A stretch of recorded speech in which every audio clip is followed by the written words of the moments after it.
हरतालिका तीज के दिन फुलेरे का दर्शन करें। फुलेरा किस तरह से बनाया जाता है, इसे पत्ती लगाना चाहिए, कैसा फूल, हमको ये प्रश्न कल यहाँ से जाने के बाद आ चुका था सीहोर के ऑफिस में, और उसके बाद हमने पंडितों को कहा था कि एक फुलेरा तैयार कर रखें और उस फुलेरे का दर्शन सभी को लाइव कराएं, जिससे घर पर या मंदिर में आप शिव जी की जब आराधना करें तो उसके ऊपर फुलेरा बंधा होना चाहिए।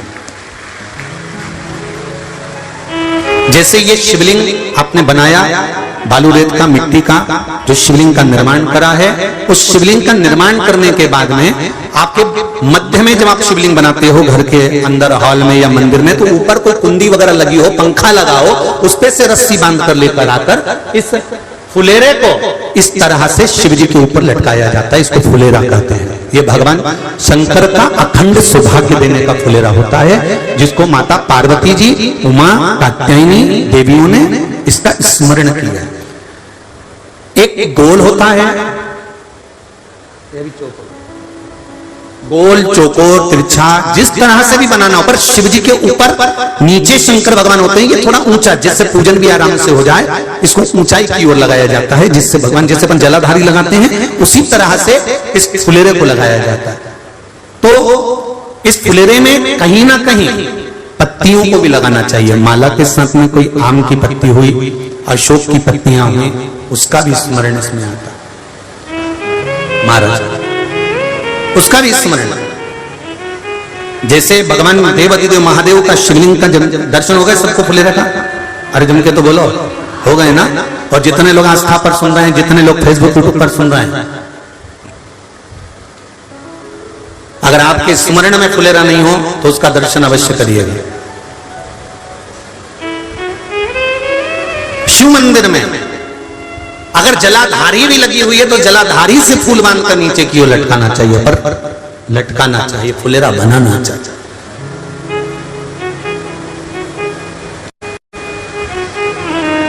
सात फल हैं फुलेरा। कितने फल हैं? 7। ध्यान दीजिएगा। पहला, फुलेरा जो नारी व्रत करती आती है और व्रत कर्म उसका चलता रहता है, उस व्रत कर्म के अंतर्गत मान लो किसी कारणवश बीमारी में, कोई गमी के अंतर, कोई सूतक सावड़ के अंतर्गत अगर नारी पूजन नहीं कर पाती है, पूजन नहीं कर पाई और उसने केवल फुलेरे का दर्शन ही कर लिया, अपने पलंग पर पड़ी पड़ी भी फुलेरे का दर्शन कर लिया है, तो नारी को हरतालिका तीज के व्रत का फल प्राप्त हो जाता है। 7 फल हैं भगवान शंकर के हरतालिका तीज के फुलेरे का। पहला फल व्रत का मूल। दूसरा, यदि कोई नारी आई और उसके संतान नहीं, 10 साल, 8 साल, 5 साल, 6 साल, 7 साल, 12 साल, 15 साल हो गए, उस फुलेरे का मात्र स्मरण कर एक पुष्प भी उसने अगर हल्दी कुंकू का लगाकर उस फुलेरे का टच कर भगवान शिव के पावन चरणों में रख दिया है और विनती कर गई है, तो अगला फुलेरा वो खुद बनवाती है, उसकी गोदी में संतान आ ही जाएगा। अगला फुलेरा वो खुद बनवाएगी, के जाएगी, जीजी अगली बार फुलेरा मेरी तरफ से बनवा देना, मंदिर में फुलेरा मेरी तरफ से लगवाना, अगली बार जब तुम पूजन करो तो फुलेरा मेरी तरफ से बनवाना। ये फुलेरे का महत्व। तीसरा, महाराज हम कोई दान, गौदान, हरतालिका तीज की किताब है आपके यहाँ, जो लोग पढ़ते होंगे हरतालिका तीज की किताब, उसमें लिखा है ब्राह्मण देव को ये दान देना है, ऐसा दान देना है। अब कोई गरीब है, कोई साधारण है, नहीं है किसी की कैपेसिटी, नहीं दे सकता, तो क्या होता है? तो कहा हम गौदान नहीं कर पाते, हम स्वर्णदान नहीं कर पाते, हम वस्त्रदान नहीं कर पाते, हम मुद्रा दान नहीं कर पाते, हम अन्नदान नहीं कर पाते, हम ये सारे दान अगर नहीं भी कर पाते हैं, तो शिव महापुराण की कथा कहती है तीसरा फल फुलेरे का है कि मात्र फुलेरे का दर्शन, स्पर्श कर लेने से सारे दानों का पुण्य फल प्राप्त हो जाता है। ये तीसरा फल फुलेरे। अब हरतालिका तीज का फुलेरे का चौथा महत्व है महाराज, चतुर्थ महत्व हरतालिका तीज के फुलेरे का है। जो कुंवारी कन्या हरतालिका व्रत करती है पहली बार जो हरतालिका तीज का व्रत करती हैं या हरतालिका तीज का उद्यापन कर देती हैं या किसी कारणवश शरीर ऐसा नहीं रहा कि बिना पानी के नहीं रह सकती, तो 2 बूंद अगर उन्होंने पानी भी पी लिया है या कोई कारणवश एक कुछ गलती हो भी गई है, तो मात्र फुलेरे का दर्शन कर लेने से वो गलती शंकर स्वीकार कर उसको क्षमा कर देते हैं। ये चतुर्थ भाव के अंदर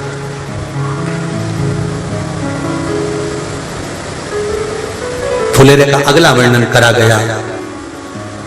महाराज शिव तत्व की ओर, शंकर भगवान की ओर हम ना काशी जा सकते हैं, हम ना सोमनाथ जा सकते हैं, हम ना किसी स्थान पर जाकर एकांत में भगवान शंकर का स्मरण कर सकते हैं। मान लो हमें एकांत में बैठकर शिव की भक्ति करना है, किसी मंदिर में किसी देवालय में जाकर भक्ति करना है, तो फुलेरे का मात्र दर्शन करने से, पूजन स्मरण करने से उस भक्ति का फल भी हमारे खाते में आ जाता है। और फिर अगला आखिरी का जो वर्णन किया गया है वो कहा गया कि पार्वती मैया गुफा में जाकर भगवान का भजन करती थी, शिव का स्मरण करती थी और फिर अपनी सहेलियों के साथ बैठकर शंकर का स्मरण करा, जिसका फल पार्वती को मिला। तो कहा हम ना किसी गुफा में प्रवेश कर सकते हैं, ना हम किसी गुफा में या जंगल में जा सकते हैं। इस फुलेरे के नीचे शंकर भगवान की जब अर्चना करते हैं, आराधना करते हैं, हरतालिका तीज के दिन फुलेरे के नीचे हम भगवान शिव की पूजन करते हैं, तो हमारा वन में किया गया भजन का फल ही हमको प्राप्त हो जाता है। ऐसे फुलेरे का हरतालिका तीज का पूजन व्रत कुंवारी कन्या कर सकती है, शादी होने के बाद भी नारी कर सकती है। अंतिम अवस्था तक प्राण छूटे तब तक हरतालिका तीज का व्रत नहीं छोड़ना चाहिए। एक व्रत हमेशा याद रखो, एक एकादशी और एक हरतालिका। हाँ, इतना जरूर है, ज्यादा शरीर बेकार हो गया, बुढ़ापा आ गया, शरीर नहीं साथ दे रहा, तो कुछ फल खा लो, कुछ चाय दूध जूस आप लेकर कर लो। इतना भी नहीं बने, शरीर बहुत ही बेकार हो गया, तो आप एक समय फल का फलहार धारण कर लो, ठीक है। पर हरतालिका व्रत करने वाली माताएं भले उद्यापन कर दे, तो उस व्रत को थोड़ा हल्का कर लो। उद्यापन करा मतलब तुमने व्रत को हल्का कर लिया, थोड़ा हल्का कर सकते। हरतालिका तीज का जो व्रत का उद्यापन करते हैं उसमें 5 चीज रखते हैं ना, 5 कपड़े स्त्री के, 5 कपड़े पुरुष के, 5 तरह का अनाज, 5 तरह का फलहार, 5 तरह का फल। तो 5 तरह का जो फल रखाता है हरतालिका तीज के उद्यापन में, दुनिया के लोग उस 5 तरह के फल को, केला गिन ले, पपीता गिन ले, मौसम्बी गिन ले और अनार गिन ले, संतरा गिन ले, सब कुछ गिन लेते हैं, पर उस 5 तरह के फल में धतूरे को नहीं गिनते। पर शिव कथा में वर्णन आता है, हरतालिका तीज के उद्यापन में लिखा हुआ है, सबसे पहले 5 फल अगर गिनना है तो उसमें पहले धतूरे को गिनो, क्योंकि शंकर को वो प्रिय होता है, शंकर उसको स्वीकार कर लेता है। और धतूरा शंकर भगवान को क्यों चढ़ाया जाता है उसका प्रसंग आपको पहले भी कहा, आज फिर कहते हैं। धतूरा जब हम भगवान शंकर को समर्पित करते हैं तो हमारा कोई कार्य अटक रहा होता है, जिस कार्य को बार बार एग्जाम में बैठे हो, बार बार परेशान हो रहा है, बार बार इंटरव्यू देने जा रहे हो, नहीं हो रहा, एक बार धतूरे को हृदय से, भगवान को प्रेम से, करुणा सागर मेरे शंकर को दिल से एक बार वो धतूरा भगवान से विनती कर उसको चढ़ाओ तो सही, भगवान तुम्हारा कार्य सफल कर देगा। और दिल से चढ़ाना, हृदय। हरतालिका तीज की पूजन करने वाले को चाहिए कि बालू का, मिट्टी का शिवलिंग बनाना चाहिए। फुलेरा जो बनाया गया है ऊपर शंकर जी के ऊपर लटकाने के लिए, टांगने के लिए, उसके नीचे शिव, पार्वती, गणेश जी की सुंदर बालू की मूर्ति बना लेना चाहिए, पार्थिव लिंग का निर्माण कर लेना चाहिए, शिव की आराधना करना चाहिए। जो फल आपके पास में हो शंकर को समर्पित करना चाहिए, पूजन करना चाहिए, आराधना करो। सबसे पहली पूजन हरतालिका तीज की प्रदोष काल के अंतर्गत हो जाना चाहिए, शाम के समय पर। प्रयास करा करो प्रदोष काल के समय पर पहली पूजन हो जाए तो ज्यादा अच्छा। पर लोगों की आदत रहती है कि 8 बजे तक, 8:30 बजे तक, 9 बजे तक पहली पूजन करें, फिर दूसरी आराम से, फिर तीसरी, फिर आराम से, फिर चौथी। तो ऐसा सब अपने अपने हिसाब से। पर शास्त्र रीति कहती है कि प्रदोष का जो समय होता है, प्रदोष काल जो होता है, शाम का जो समय होता है, उस समय पर हरतालिका तीज की पहली पूजन हो, जिससे आपका स्मरण चित्त शंकर भगवान में उस घड़ी, उस पल, उस क्षण में आप शिव के हो जाएं और शंकर आपका हो जाए। हाँ, अगर किसी के आने में देरी हो, कोई आ नहीं पा रहा है, बहुत देरी हो रही हो, तो हरतालिका पूजन व्रत वर्णन करता है कि शिवलिंग का निर्माण, पार्वती जी की मूर्ति का निर्माण, गणेश जी का निर्माण और फुलेरा जो बनाया हुआ है, ये प्रदोष काल के पहले बंधकर तैयार हो जाना चाहिए। प्रदोष काल के अंतर्गत फुलेरा नहीं बनना, फुलेरा पहले बन जाना चाहिए। और बहुत विशेष बात ध्यान रखिए हरतालिका तीज की, कि शंकर जी का जो आपने स्वरूप बनाया है, पाटे में, थाली में, चौकी पर, चौरंग पर जो स्वरूप बनाया है, वो पहले नहीं रखना है। पहले क्या बांधना है? फुलेरा। पहले फुलेरा बांधिए, उसके बाद उसके नीचे शंकर जी को रखिए। कई अब जो हरतालिका तीज का पूजन करते हैं, ये तो उनके लिए हो गया। अब दूसरे के लिए भी सुन ले। जो नारी हरतालिका तीज का पूजन नहीं करती, व्रत नहीं करती, साधना नहीं करती, उसके लिए भी कहा गया कि आप अगर ये व्रत नहीं करते हो तो एक कार्य जरूर करना, कहीं पर फुलेरा बंधा हो, हरतालिका की पूजन हो रही हो, 5 मिनट 10 मिनट निकालकर अपने आसपास के किसी पौधे में से पत्तियां लेकर या पुष्प लेकर, 5 वृक्ष की पत्ती या 5 वृक्ष के पुष्प लेकर शंकर भगवान को जब पूजन हो रही हो, 5 मिनट माताएं जब पूजन कर रही हों, तब आप भी उस पुष्प को, उस पत्तियों को शंकर को समर्पित कर सकते हो। ये नहीं चढ़ा सकते तो 5 फल नहीं चढ़ा सकते तो 5 कुछ भी पुष्प आदि का आप शिव को समर्पित करो। पर क्यों चढ़ाया जाता है, किस लिए चढ़ाना चाहिए? तो कहा, कन्या स्त्री अगर मान लो हरतालिका का व्रत नहीं करती, पूजन नहीं करती, आराधना नहीं करती, तो वो कन्या, वो नारी, वो स्त्री, वो पुरुष